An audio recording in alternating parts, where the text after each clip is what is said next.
What if I told you some of history's most incredible places aren't the ones you've heard about? A mountain crowned with giant stone gods, an entire temple carved from a single cliff, a Roman lake that hid enormous ships beneath its waters, a city swallowed by the jungle, giant stone jars scattered across the hills of Laos, and blocks of stone so massive that even today, moving them would be an engineering challenge. These aren't legends. They're real archaeological sites that continue to surprise historians and raise questions we still can't fully answer.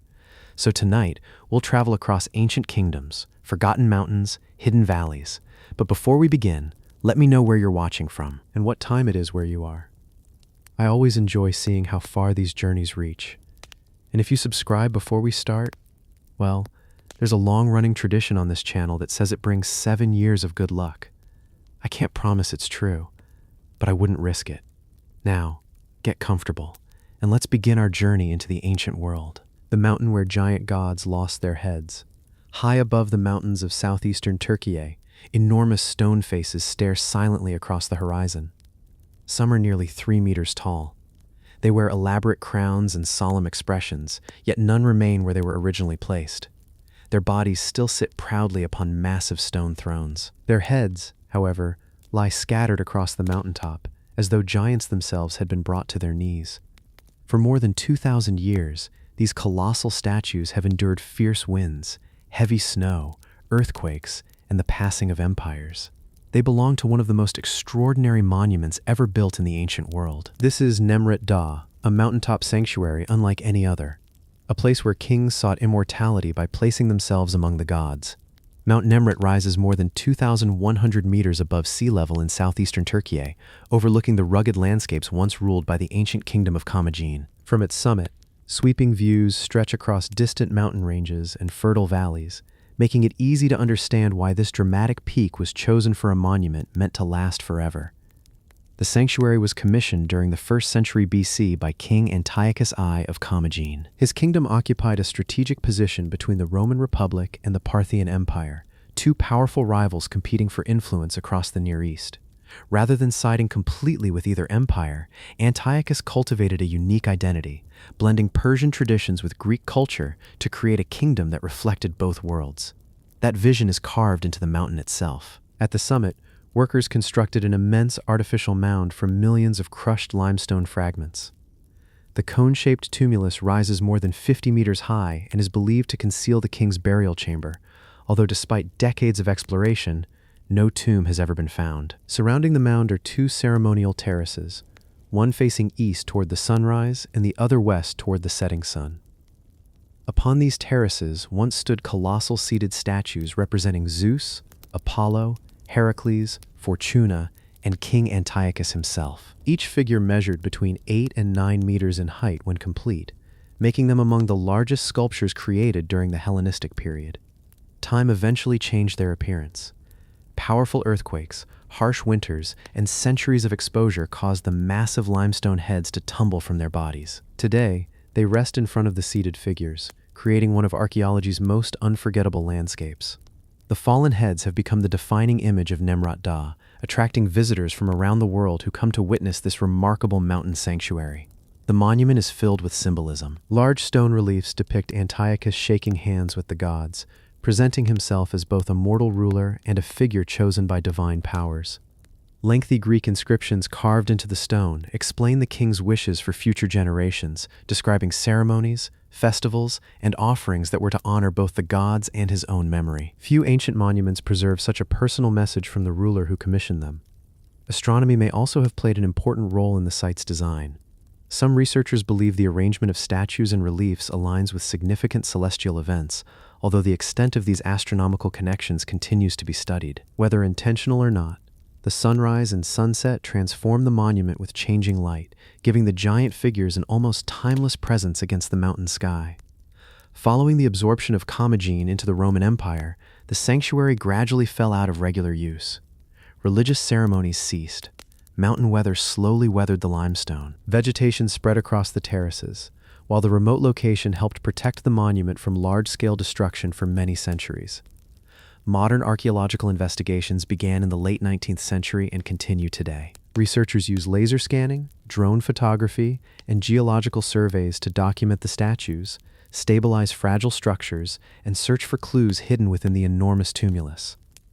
Although many questions remain unanswered, each new study reveals more about one of antiquity's most ambitious royal monuments. Standing on Mount Nemrut today, surrounded by giant stone faces beneath the open sky, it is impossible not to admire the ambition behind the project.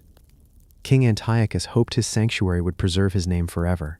More than 2,000 years later, the mountain still fulfills that purpose. Its silent gods continue watching over the Anatolian highlands, reminding every visitor that even the greatest rulers sought a place where memory could outlast time itself. The lake that hid Roman giants. In the wooded hills southeast of Rome lies a quiet volcanic lake with an extraordinary secret. Its waters appear calm. The shoreline is peaceful. Nothing on the surface suggests that beneath its depths rested two of the largest and most luxurious ships ever built by the ancient Romans. They were not merchant vessels.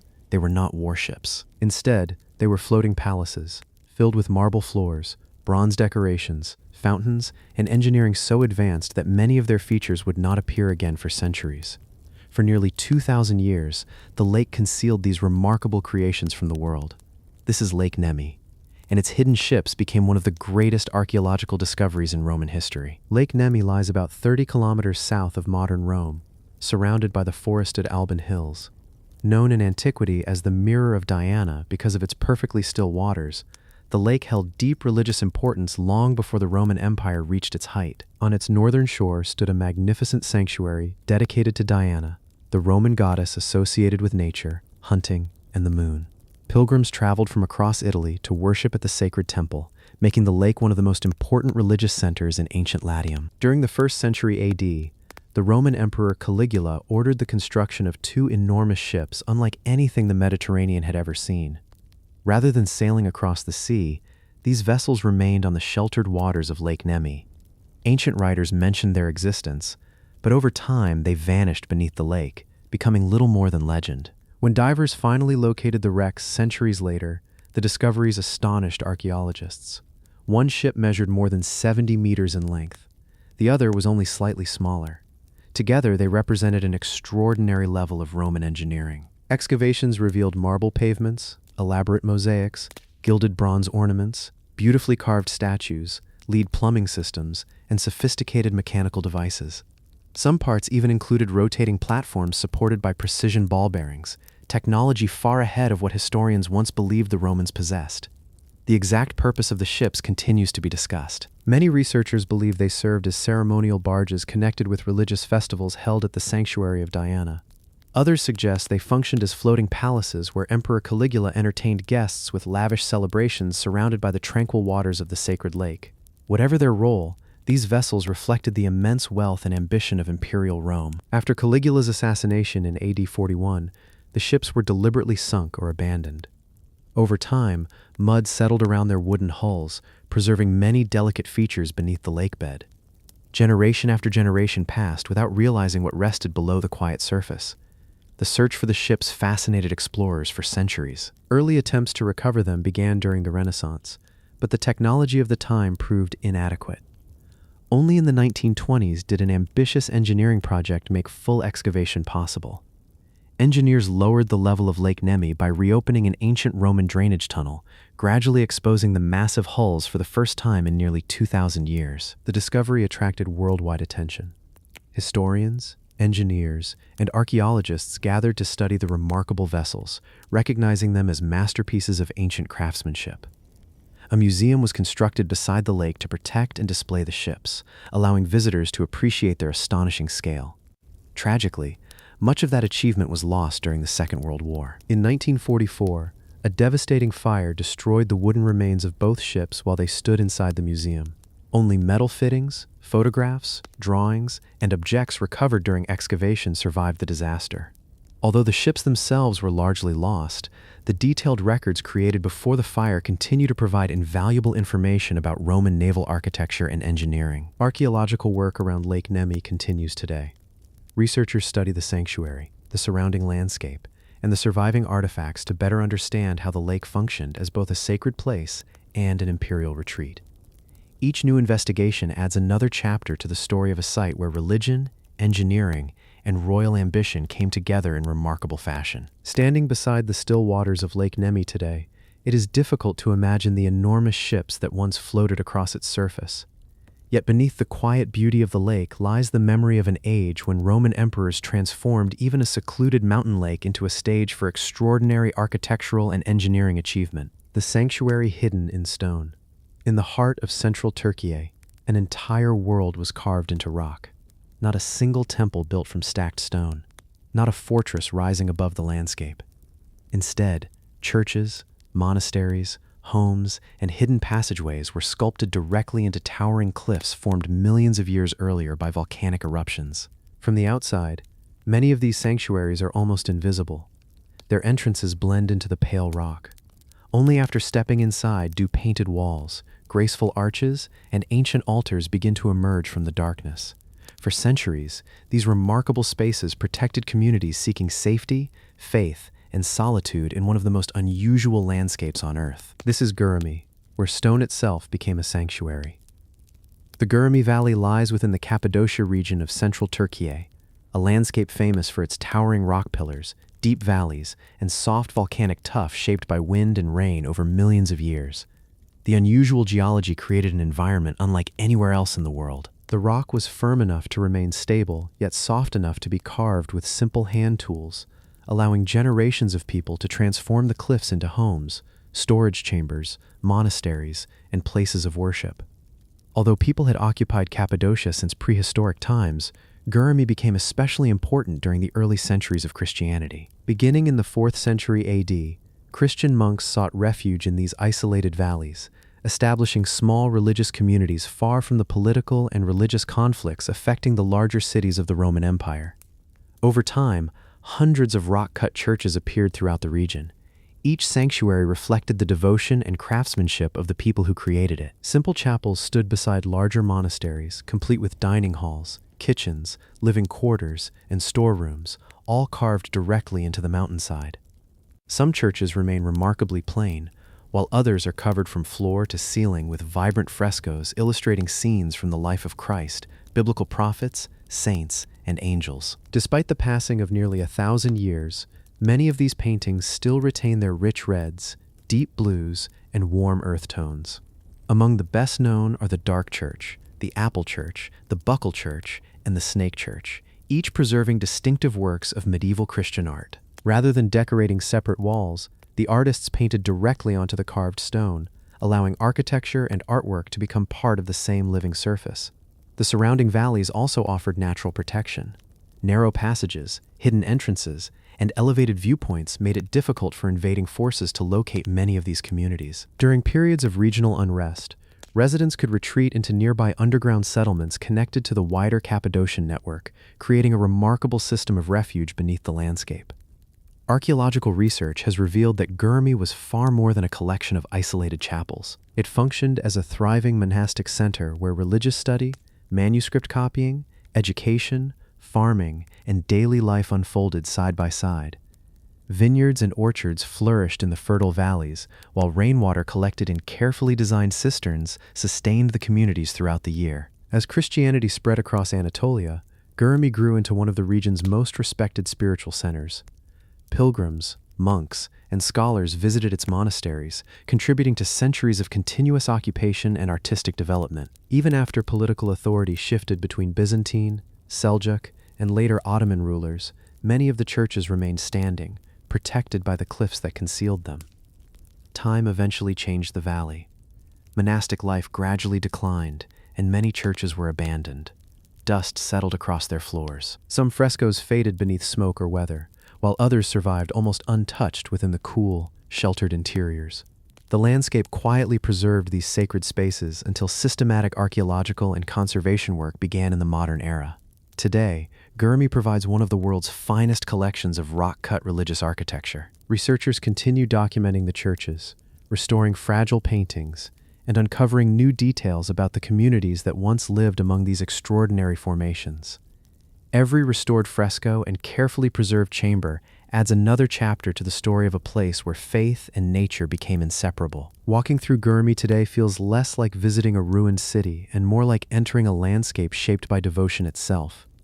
The cliffs still shelter silent sanctuaries, their painted walls bearing witness to centuries of prayer, craftsmanship, and perseverance. Hidden within the stone, they continue to preserve one of the most remarkable spiritual landscapes ever created by human hands. The jungle city of Stone Kings. Deep within the tropical forests of southern Mexico, a forgotten city rises above the Usumacinta River. Towering temples emerge through curtains of green. Ancient stairways disappear beneath tangled roots. Stone monuments stand exactly where they were raised more than 1,000 years ago, while howler monkeys call from the treetops above. The jungle did not destroy this city. It simply reclaimed it.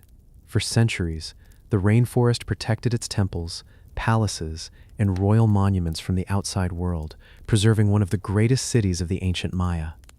This is Yaxchilan, a place where powerful kings ruled from the edge of the wilderness, leaving behind some of the finest stone carvings ever created in the Americas. Yaxchilan occupies a dramatic bend in the Usumacinta River, which today forms part of the border between Mexico and Guatemala. The city can still be reached only by boat, much as visitors would have arrived during the classic Maya period. Dense rainforest surrounds the ruins on every side, giving the impression that the ancient city remains hidden within a living sea of trees. Its isolated setting was not a disadvantage. The river served as one of the most important transportation routes in the Maya world, carrying traders, diplomats, warriors, and valuable goods between distant kingdoms. Control of this waterway helped Yaxchilan become one of the dominant powers in the region between the 4th and 9th centuries AD. The city's rulers commissioned an extraordinary building program. Temples rose upon steep terraces overlooking the river. Palaces spread across carefully leveled platforms. Monumental stairways linked different parts of the settlement, adapting gracefully to the rugged landscape rather than attempting to reshape it. Among Yaxchilan's greatest treasures are its carved stone lintels. Positioned above the entrances to important buildings, these masterpieces preserve remarkably detailed scenes of royal ceremonies, diplomatic meetings, victories in war, and sacred rituals. Unlike many ancient monuments that survive only as weathered ruins, these carvings still display astonishing artistic precision. Clothing, jewelry, facial expressions, and intricate hieroglyphic inscriptions remain visible after more than 1,000 years. One of the most famous monuments depicts Lady Kabal Shuk, a powerful queen participating in a ceremonial bloodletting ritual. The scene reflects the Maya belief that rulers communicated with gods and ancestors through sacred ceremonies, reinforcing both political authority and spiritual responsibility. These carvings also preserve the names of kings, queens, important dates, and historical events, allowing archaeologists to reconstruct much of the city's royal history. Yaxchilan frequently competed with neighboring Maya kingdoms, particularly Piedras Negras farther along the Usumacinta River. The two cities fought for generations as each sought control over trade routes and regional influence. Victories were celebrated with new monuments, while defeats occasionally interrupted periods of prosperity. These rivalries shaped much of the city's political history. Beyond its royal monuments, Yaxchilan supported a thriving urban population. Archaeologists have uncovered residential structures, workshops, plazas, ball courts, reservoirs, and ceremonial platforms spread across the surrounding hillsides. The inhabitants cultivated maize, beans, squash, and cacao while participating in far-reaching exchange networks that connected much of the Maya world. Colorful feathers, jade, obsidian, shells, and finely crafted ceramics moved through the city alongside ideas, religious traditions, and artistic styles. Like many classic Maya cities, Yaxchilan eventually experienced a gradual decline during the 9th century AD. Construction slowed. Royal monuments ceased to appear. Political authority weakened as populations dispersed across the region. The reasons likely included environmental pressures, changing alliances, economic disruption, and internal instability rather than a single dramatic event. Without regular maintenance, buildings slowly surrendered to the rainforest. Towering trees rooted themselves between stone walls.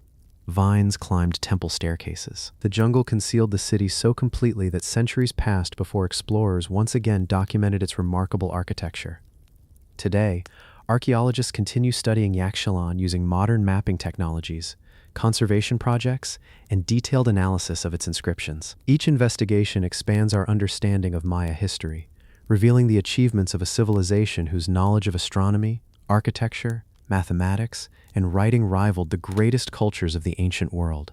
Standing beside the Usumacinta River today, it is easy to hear the sounds of the forest surrounding the ancient temples. The kings who ruled here are long gone, but the stone monuments they commissioned still tell their stories. Hidden beneath the rainforest canopy, Yaxchilan remains one of the most extraordinary reminders that even the mightiest cities can disappear from sight while never truly disappearing from history. Africa's mysterious circle of stone. On a quiet hillside in eastern South Africa, a ring of weathered stones overlooks a vast landscape of mountains and grasslands. At first glance, it seems almost ordinary. There are no towering walls, no grand temples, no carved statues announcing the achievements of forgotten kings. Yet for decades, this isolated circle has inspired one of archaeology's most fascinating debates. Some believe it marks an ancient astronomical calendar. Others see it as part of a much larger network of prehistoric stone settlements spread across the region. Its true purpose remains uncertain, but its commanding position and careful construction continue to attract researchers, historians, and curious travelers alike. This is Adam's Calendar, one of Africa's most intriguing stone monuments. Located in the Mpumalanga province of South Africa, the site occupies a ridge overlooking the dramatic valleys of the Barberton Greenstone Belt, one of the oldest geological regions on Earth. The circle itself consists of large upright stones arranged in an oval formation, with several prominent monoliths positioned in ways that have encouraged comparisons to ancient observatories found elsewhere in the world.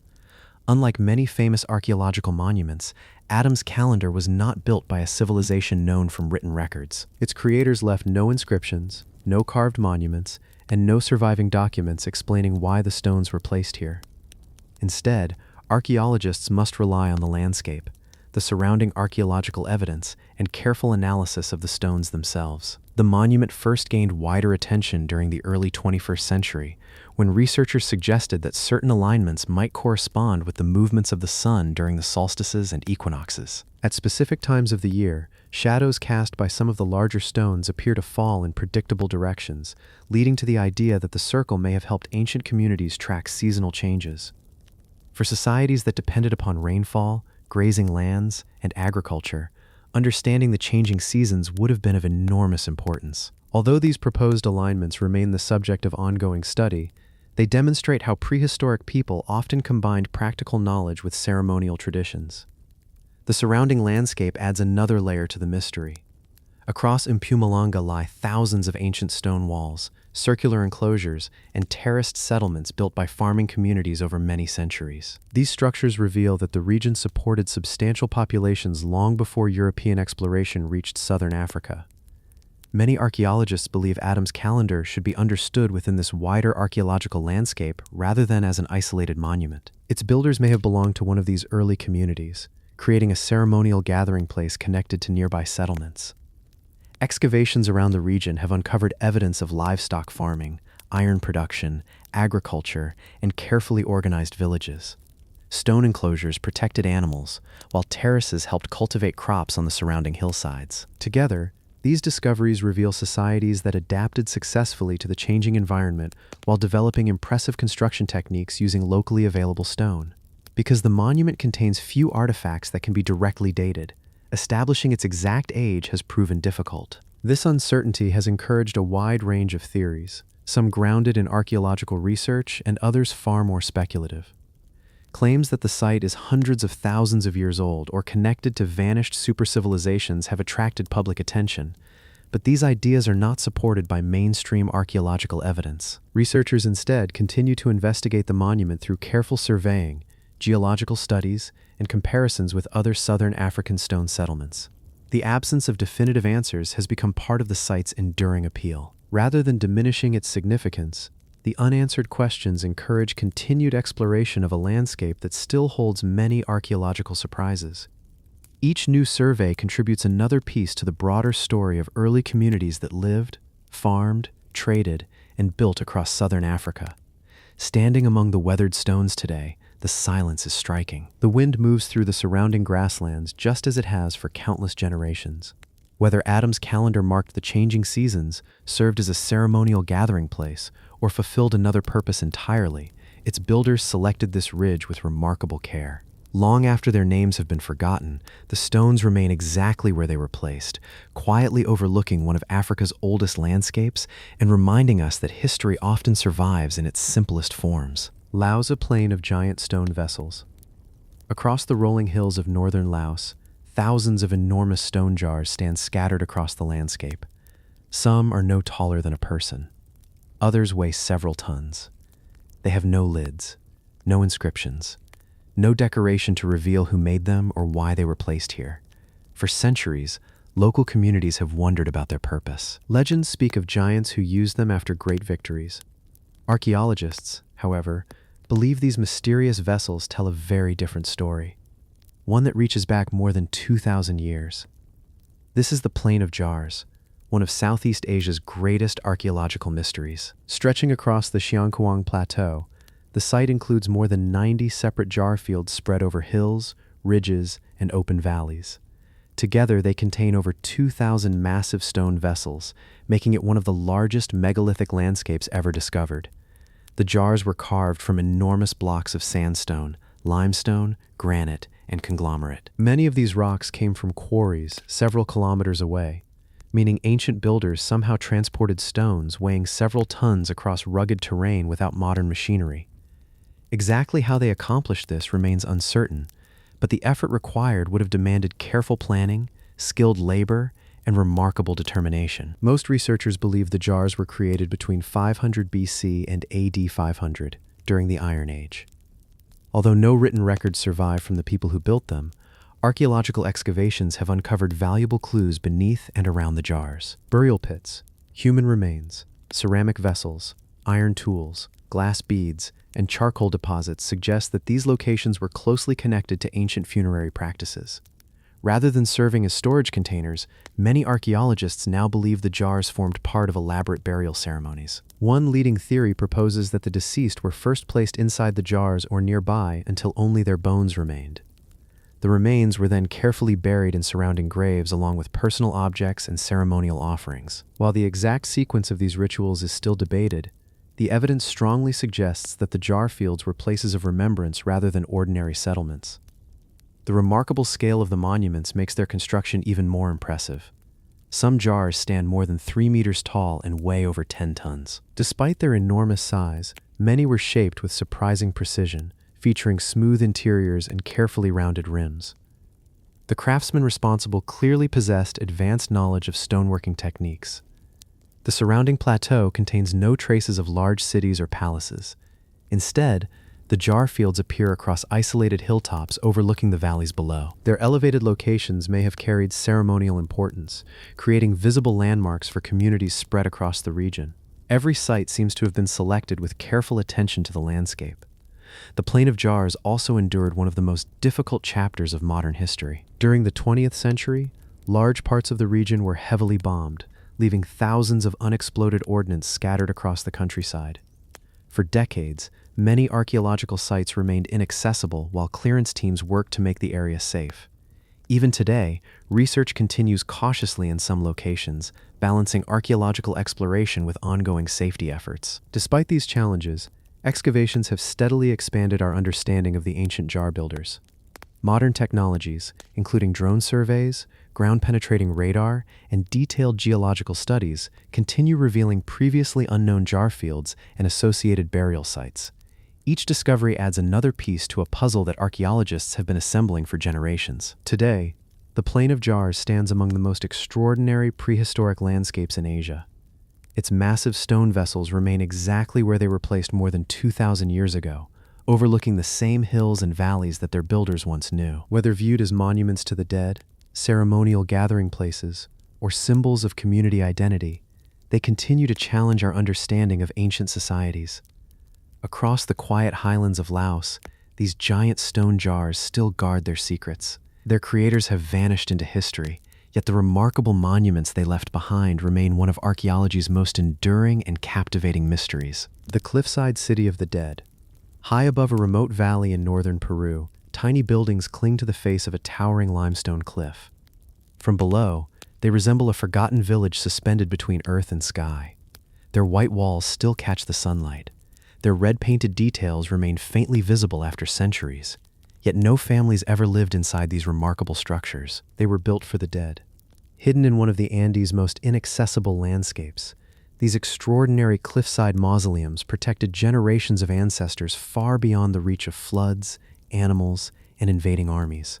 This is the necropolis of Revach, one of the most remarkable funerary sites ever created in the ancient Andes. Located in Peru's Amazonas region, the Revach mausoleums overlook deep valleys not far from the great mountain fortress of Colap, the heartland of the Chachapoya civilization. Known as the Warriors of the Clouds, the Chachapoya built their settlements among mist-covered mountains where steep cliffs and rugged terrain provided natural protection. The people who created Revach understood this landscape better than anyone. Rather than burying their ancestors beneath the ground, they placed them high upon sheer rock faces where the monuments became part of the mountains themselves. The mausoleums were constructed between the 13th and 15th centuries, long before the arrival of the Spanish. Each tomb resembles a miniature house, complete with carefully built stone walls, small doorways, and sloping roofs that imitate the architecture of nearby Chachapoya settlements. Some still preserve traces of white plaster and red geometric designs, offering a rare glimpse into how colorful these monuments once appeared.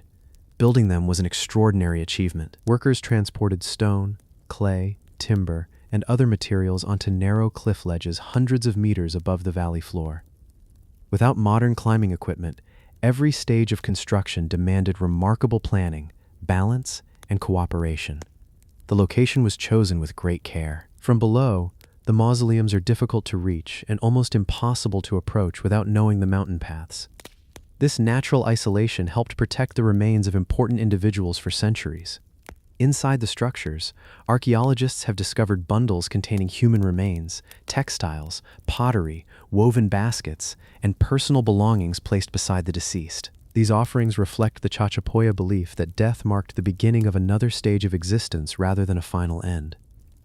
Honoring ancestors remained an important part of community life, and preserving their resting places high above the valleys may have symbolized an enduring connection between the living, the mountains, and the spiritual world. The surrounding region was once filled with thriving Chachapoya communities. Stone villages, agricultural terraces, ceremonial platforms, and defensive settlements spread across the cloud forests of northern Peru. Colap itself, often compared to Machu Picchu for its impressive stone walls, served as one of the civilization's greatest centers. Revach formed part of this wider cultural landscape, demonstrating that architecture extended beyond the homes of the living to include carefully planned monuments for those who had passed away. In the late 15th century, the expanding Inca Empire absorbed the Chachapoya into its growing territory. Only a few decades later, Spanish conquest transformed the Andes once again. Many traditional customs gradually disappeared, while remote places like Revach were left largely undisturbed because of their difficult location.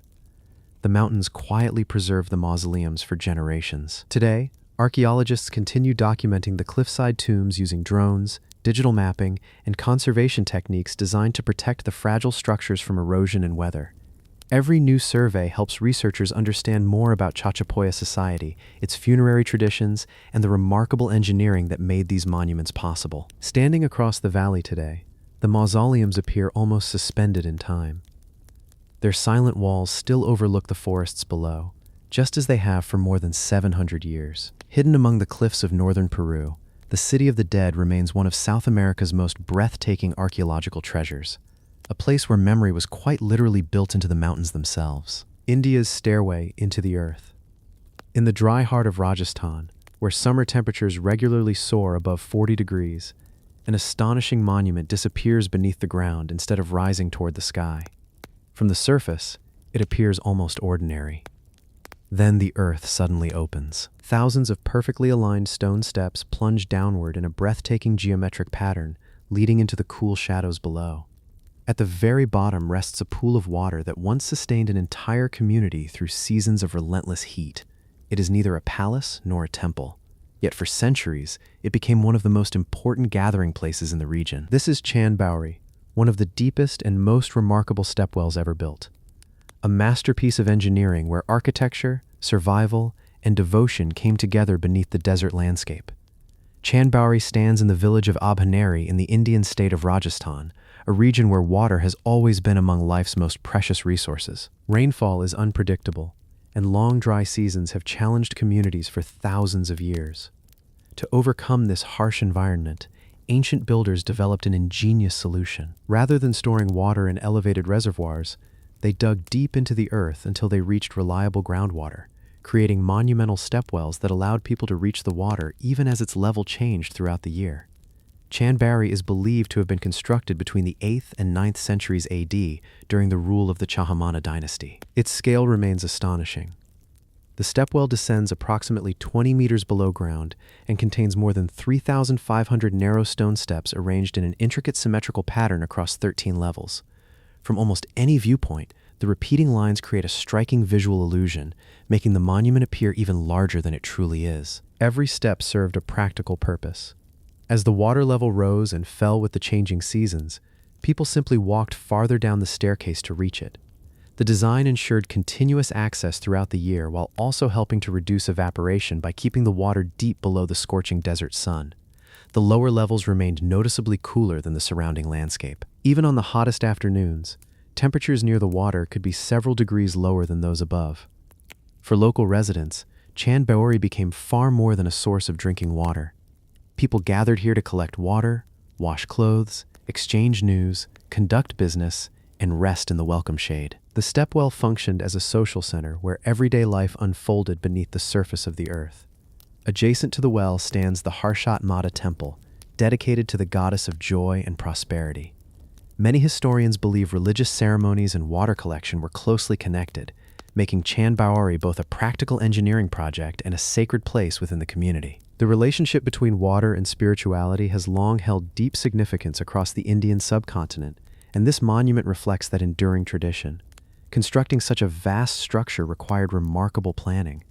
Builders carefully cut thousands of sandstone blocks and assembled them with extraordinary precision. The immense pressure exerted by the surrounding earth demanded strong retaining walls capable of withstanding centuries of seasonal changes without collapsing.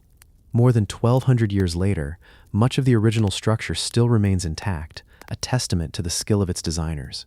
As new methods of water storage and distribution developed, Chand Barri gradually lost its original role. The bustling crowds that once descended its staircases became fewer with each passing generation.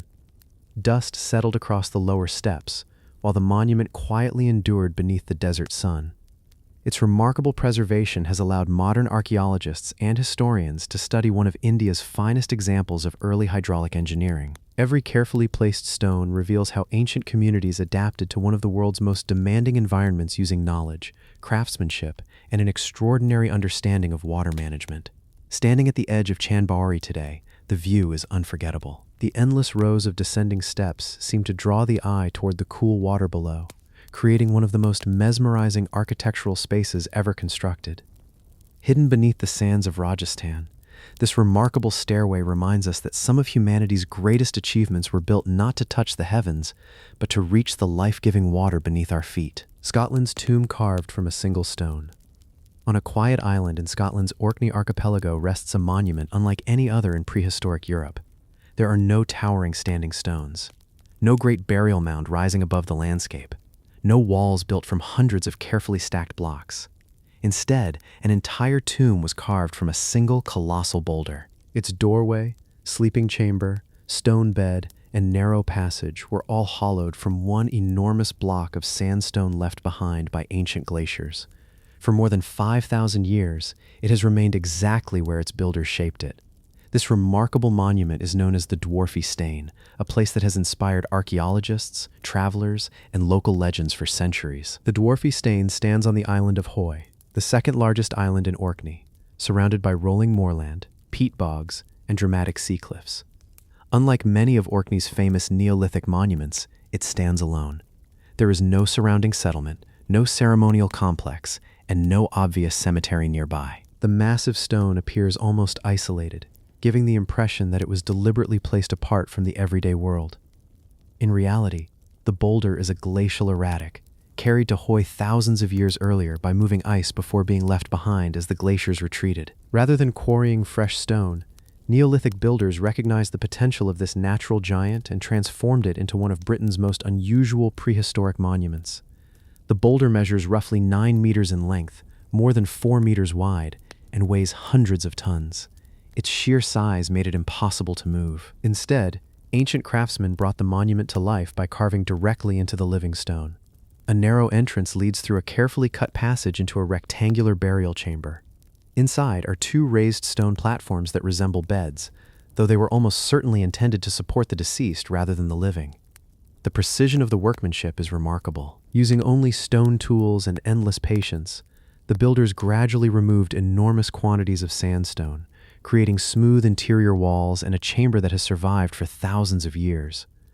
Archaeologists believe the dwarfy stain dates to around 3000 BC, making it contemporary with other great Neolithic monuments across Orkney, including Maeshowe and the Ring of Brodgar. Yet its design is entirely different.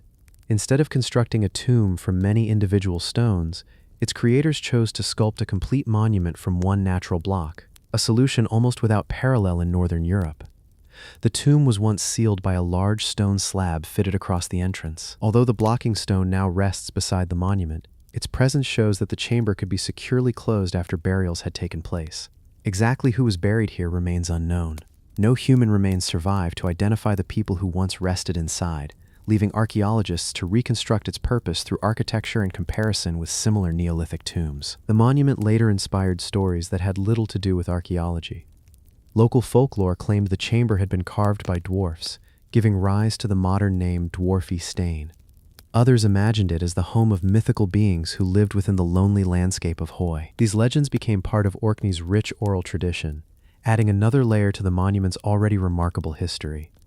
The stone also preserves evidence of more recent visitors. In the 19th century, travelers carved their names and inscriptions into its surface, including the famous English explorer Captain William Mounsey, who left graffiti during his visit in 1850. Although such markings would never be permitted today, they reflect the fascination the monument has inspired for generations.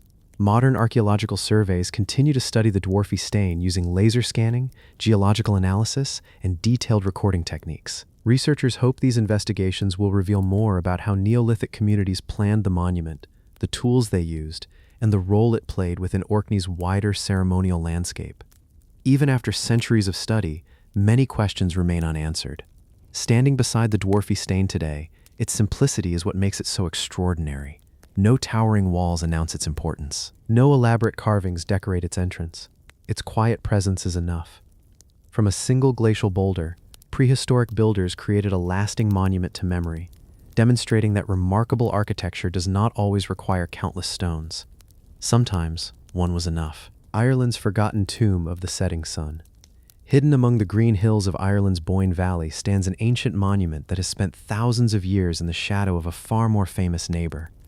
Most visitors come to see Newgrange. Few continue a little farther to the quiet mound known as Douth. Yet this forgotten tomb is just as old, just as mysterious, and in some ways, even more intriguing. Its long stone passage disappears into the heart of a great earthen mound, where mysterious carvings cover ancient stones, and the setting sun still enters the chamber at a precise moment each winter. For more than 5,000 years, Douth has quietly watched the seasons come and go, preserving one of Europe's oldest sacred landscapes. Douth stands on the northern bank of the River Boyne in eastern Ireland, forming part of the remarkable Brúna Boyne complex, one of the world's greatest concentrations of Neolithic monuments.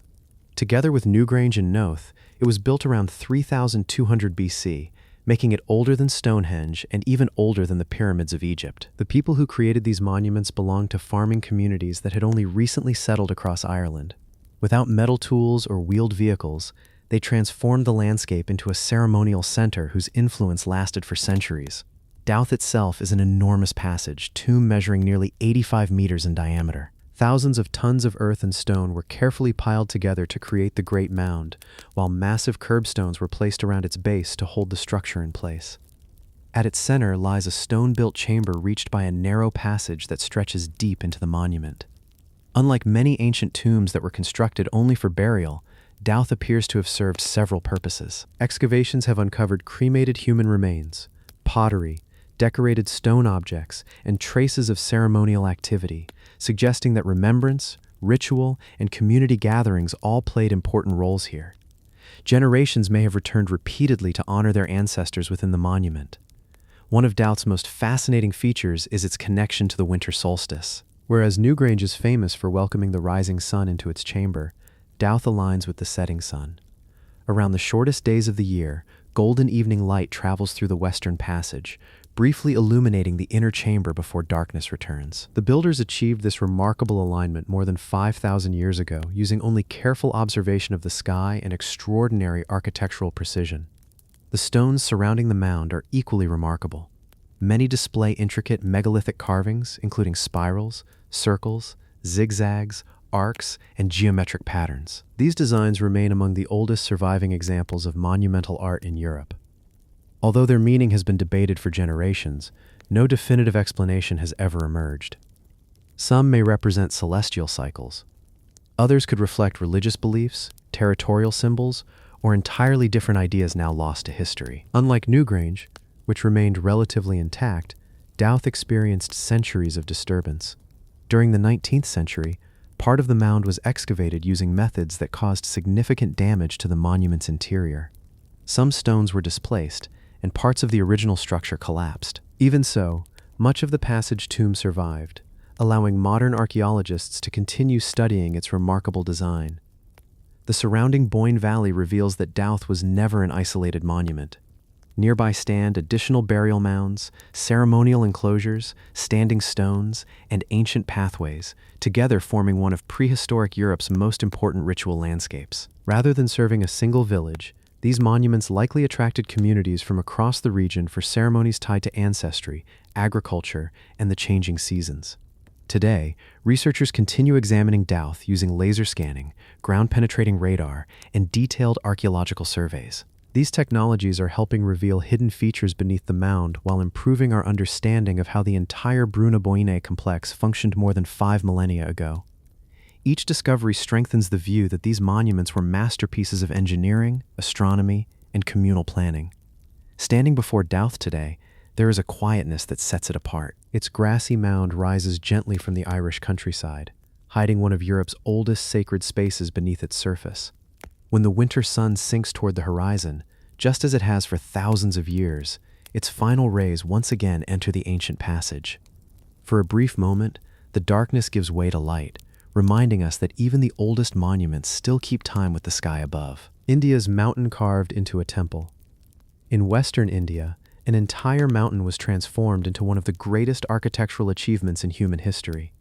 Not by stacking stone upon stone, not by assembling thousands of separate blocks. Instead, ancient craftsmen began at the very top of a massive cliff and spent generations carving downward, removing hundreds of thousands of tons of solid rock until a magnificent temple emerged from the mountain itself. Every pillar, every staircase, every elephant, every towering wall, everything you see was once part of a single piece of stone. This is the Kailasa Temple at Ellora, a monument so ambitious that even today it leaves engineers and archaeologists in awe. The Ellora Caves lie in the Indian state of Maharashtra, where a long escarpment of volcanic basalt stretches across the landscape. Over several centuries, monks, artisans, and master builders carved more than 100 caves into these cliffs, creating monasteries, temples, shrines, and assembly halls belonging to 3 major religions: Buddhism, Hinduism, and Jainism. Together, they form one of the world's greatest rock-cut architectural complexes. At the heart of Ellora stands Cave 16, better known as the Kailasa Temple. Built during the 8th century AD under the Rashtrakuta king Krishna I, it was dedicated to Lord Shiva and designed to represent Mount Kailash, the sacred mountain believed in Hindu tradition to be the divine home of the deity. Unlike ordinary temples constructed from individual stones, Kailasa was created by removing the mountain around it. Builders first marked the outline at the top of the cliff before carving steadily downward. By working from the top instead of the bottom, they ensured the monument remained a single, unbroken piece of rock. Archaeologists estimate that more than 200,000 tons of basalt were removed during construction, an extraordinary feat achieved without modern machinery. The finished temple measures roughly 60 meters long, 33 meters wide, and over 30 meters high. Its scale is astonishing, but so too is its detail. Gigantic stone elephants appear to support the platform beneath the temple. Towering columns line spacious courtyards. Bridges connect different sections of the complex, while countless sculptures cover the walls with scenes from the Ramayana, the Mahabharata, and other sacred Hindu texts. Every surface reflects remarkable artistic skill. The temple was never intended to be admired only from a distance. Visitors move through gateways, climb staircases, enter halls supported by carved pillars, and finally arrive at the central shrine housing the sacred lingam of Shiva. The entire journey was carefully designed to combine architecture, sculpture, and religious devotion into a single experience. Although Kailasa is the most famous monument at Ellora, it is only one part of a much larger complex. Nearby Buddhist monasteries contain meditation halls, finely carved statues of the Buddha, and multi-story living quarters. Jain temples display delicate stone carvings of astonishing precision, reflecting centuries of peaceful coexistence between different religious communities within the same landscape. Ellora, therefore, tells a broader story than that of one temple alone. It demonstrates how artistic traditions, engineering knowledge, and spiritual beliefs flourished side by side across many generations. For centuries, pilgrims traveled here to worship, learn, and admire the extraordinary monuments carved into the mountainside. Despite political changes, shifting kingdoms, and the passage of time, the caves remained in continuous use far longer than many ancient religious sites. Modern archaeological conservation continues to preserve the monument through laser scanning, structural monitoring, and careful restoration of weathered sculptures. Researchers still study the techniques used by the ancient builders, many of which remain difficult to fully explain. The precision required to carve such an immense structure from a single rock continues to impress engineers as much as historians. Standing before the Kailasa temple today, it is almost impossible to believe that it was once part of a solid mountain. Every chisel mark represents years of labor, patience, and extraordinary vision. Rather than building a temple upon the earth, its creators uncovered one that seemed to have been waiting inside the stone all along, leaving behind one of humanity's greatest masterpieces of architecture, faith, and imagination. Mexico's Pyramid of Hidden Magic. Hidden among the forests of Mexico's Yucatan Peninsula stands a city that the ancient Maya believed was shaped by the power of the gods. Towering pyramids rise above the jungle canopy. Elegant palaces stretch across vast plazas.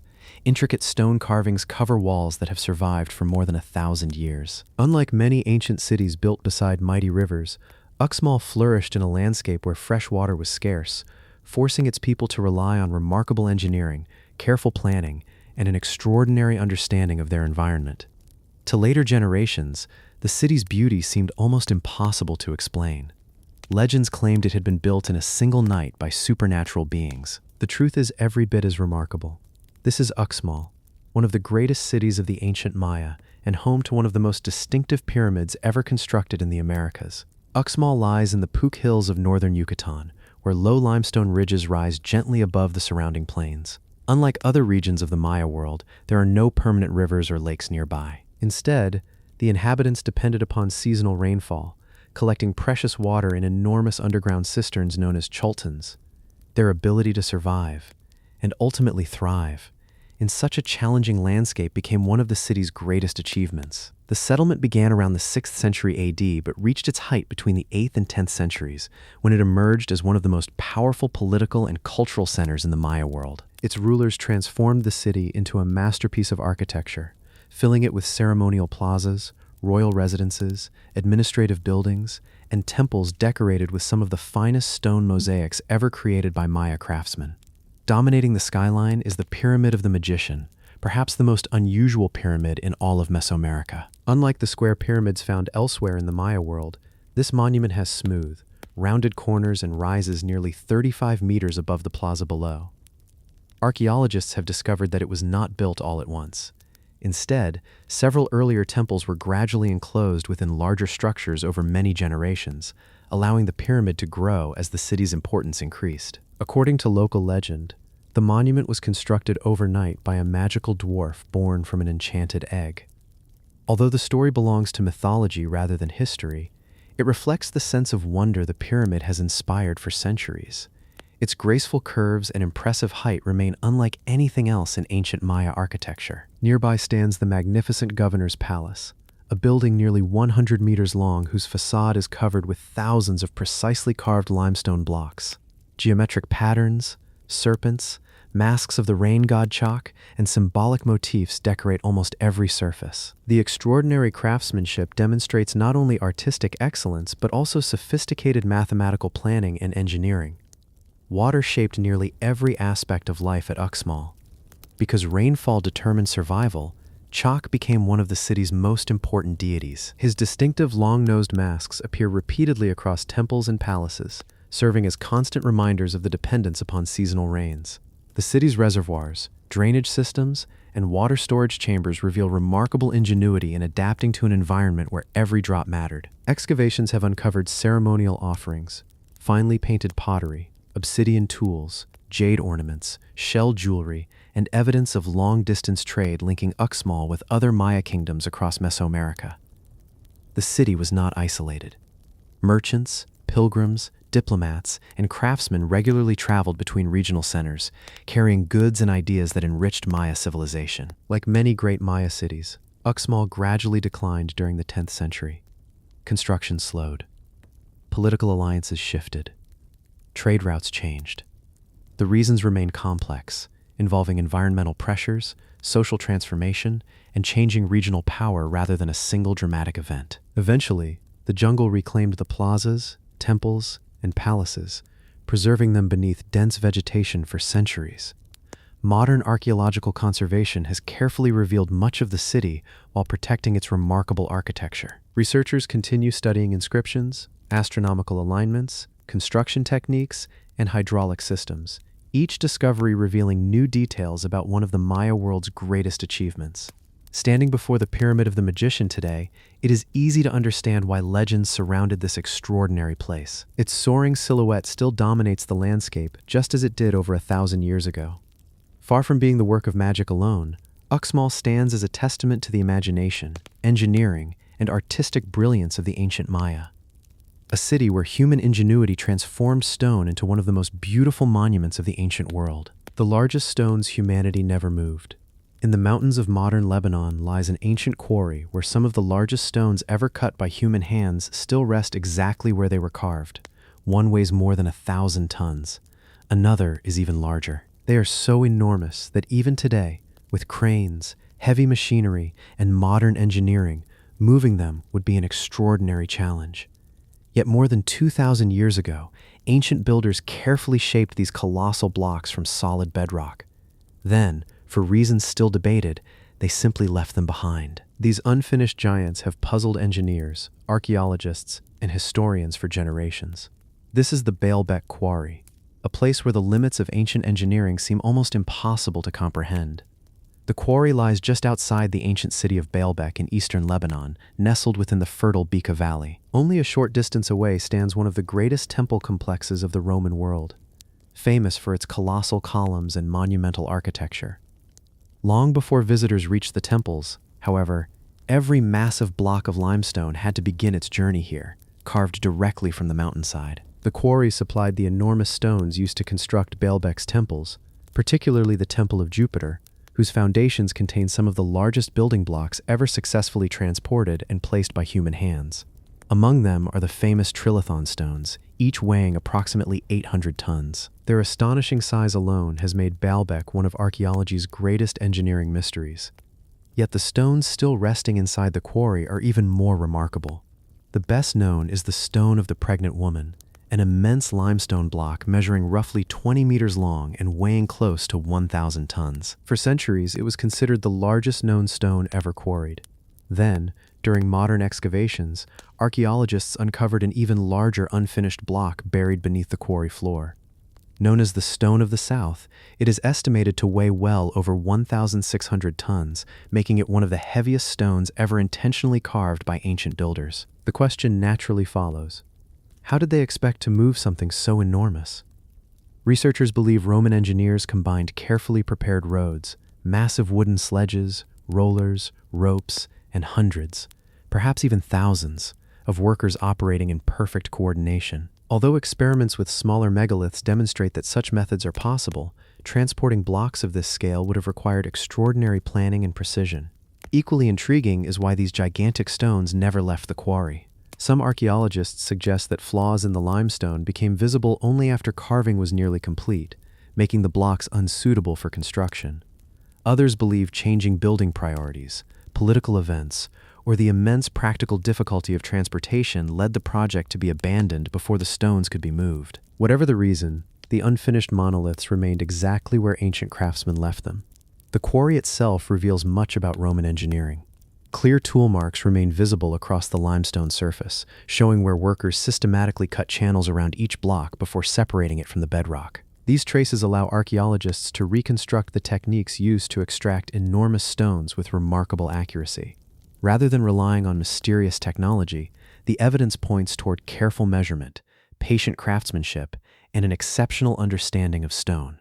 Nearby, the temples of Baalbek demonstrate what those builders ultimately achieved. Gigantic columns rise toward the sky, while enormous foundation stones continue supporting structures that have survived earthquakes, invasions, and nearly 2,000 years of weather.